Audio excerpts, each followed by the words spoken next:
I see you applying what we teach here and getting real results.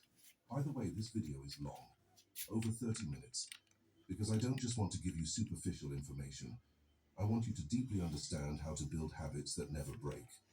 So grab a coffee, get comfortable, and let's go. Chapter 1. The Boy with No Future. Nolan grew up in a small town in the American Midwest, one of those towns where everyone knows everyone, where there's not much to do besides go to the convenience store, drive aimlessly, and meet up with friends for drinks. He wasn't a troubled kid. He didn't fight, he didn't steal, he didn't do anything illegal besides using marijuana occasionally. But he was nothing either. He had no passion for anything, he had no dreams, he had no plans. He simply existed. High school was like that. Average grades, average friends, average life. And that was okay, because he didn't have to pay bills. He didn't have to worry about rent, food, groceries. The parents took care of everything. So his life was simple.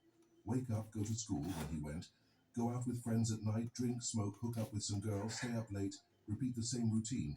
Weekend, party, Monday, hangover, Tuesday, getting back to normal, Wednesday, already planning the next party. He was good at it. Good at doing nothing. Good at living in the moment. Good at not thinking about the future. Until the future came knocking. The final year of high school was drawing to a close. The career counselor called Nolan in for a chat. Nolan, have you thought about what you're going to do after you graduate? He shrugged. I don't know. Get a job, maybe. And college? I don't have money for college. You might be able to get a scholarship. Did you take the entrance exam? He had done it, more out of pressure from his parents than out of his own volition. And the grade? Horrible. It wasn't even close to the minimum for an academic scholarship. And what about a sports scholarship? The advisor tried. Nolan almost laughed. He didn't play any sports, he was out of shape. I smoked a pack of cigarettes a week. I couldn't run 500 meters without getting out of breath. Look, Nolan, the counselor said in that tone of someone who'd seen 1,000 boys like him. If you don't do something now, you're going to be stuck in this town working minimum wage jobs for the rest of your life. Is that what you want? It wasn't, but he didn't know what he wanted either. Then he simply said, I'll think about it. And he left the room without thinking about anything.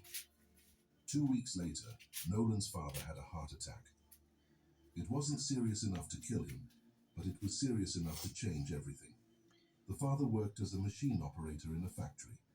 Hard work, 12-hour shifts, a salary that barely supported the family. After the heart attack, the doctor was clear. You can no longer do heavy physical work. Your heart can't handle it. Nolan's father tried to return to work 2 weeks later, but his body couldn't handle it. He was fired, and suddenly, Nolan's house no longer had a fixed rent. The mother had just had a baby, a tiny, premature girl who needed constant care.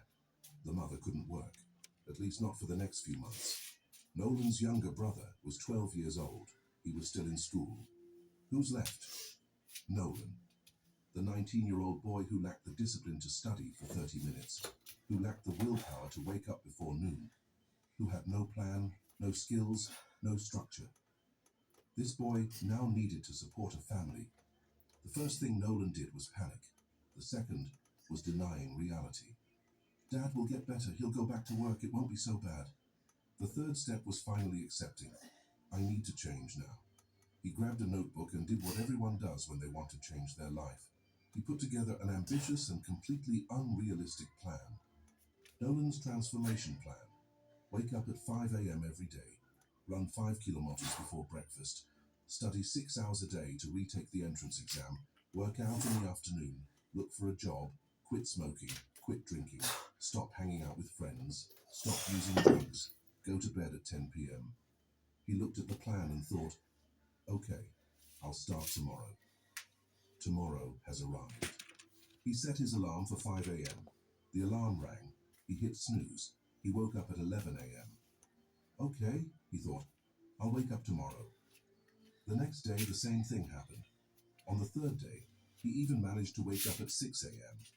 He put on his running shoes. He opened the door. He looked out at the dark, cold street, and he went back to bed. In the first week, he had broken all the promises he had made to himself. And you know what's worse? He realized something terrifying. He couldn't concentrate. He sat down to study. He opened the book. He read a page. His brain began to wander. He picked up his cell phone, just to check something quickly. 3 hours later, he was still on his cell phone. He tried again. 5 minutes of focus. His brain craving dopamine. He opened Instagram. He opened YouTube. He opened anything that would give him that quick hit of satisfaction. He tried to run. He literally couldn't run 500 meters. His body was so out of shape, his lungs so damaged by cigarettes, that he had to stop, bent over, hands on his knees, coughing as if he were going to die. It was there that Nolan had the most terrifying moment of his life. I have no discipline whatsoever. I can't do anything. I'm a failure. Chapter 2. The video that changed everything. Nolan was lying in bed on a Tuesday afternoon. He should have been looking for a job. He should have been studying. But he was on YouTube watching random videos. The algorithm is strange sometimes. You're watching comedy videos and suddenly a video about Japanese philosophy pops up. The video title was Kaizen, How the Japanese Build Habits That Last Forever. Nolan almost scrolled past it, but something about that title made him click. The video began by telling the story of a guy who lost 50 kilos not by going on a radical diet, but by applying a concept called Kaizen, continuous improvement of 1% per day. And the guy in the video said something that struck Nolan. The problem isn't that you lack discipline. The problem is that you're trying to build a Ferrari when you don't even have a license to drive a Volkswagen Beetle. You're trying to change your entire life at once, and your brain is rejecting it because it's too much change, too fast, too much pressure. But what if instead of trying to change everything, you change just one thing? The smallest thing possible. So small that you can't use an excuse not to do it. Nolan paused the video. Could that be it? Was he failing because he was trying to change everything at once? He rewound the video and watched it again, and again, and again. The guy in the video explained, Kaizen isn't about being perfect. It's about being 1% better than yesterday. And if you improve 1% every day for a year, you don't improve 365%.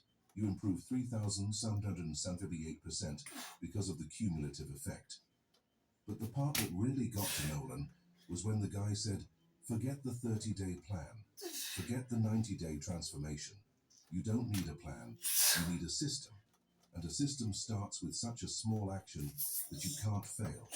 Nolan picked up his cell phone and started researching more about Kaizen. And that's when he found the book, Atomic Habits by James Clear. Nolan didn't have the money to buy the book, so he downloaded a PDF version, and he began to read. The book's premise hit him like a sledgehammer.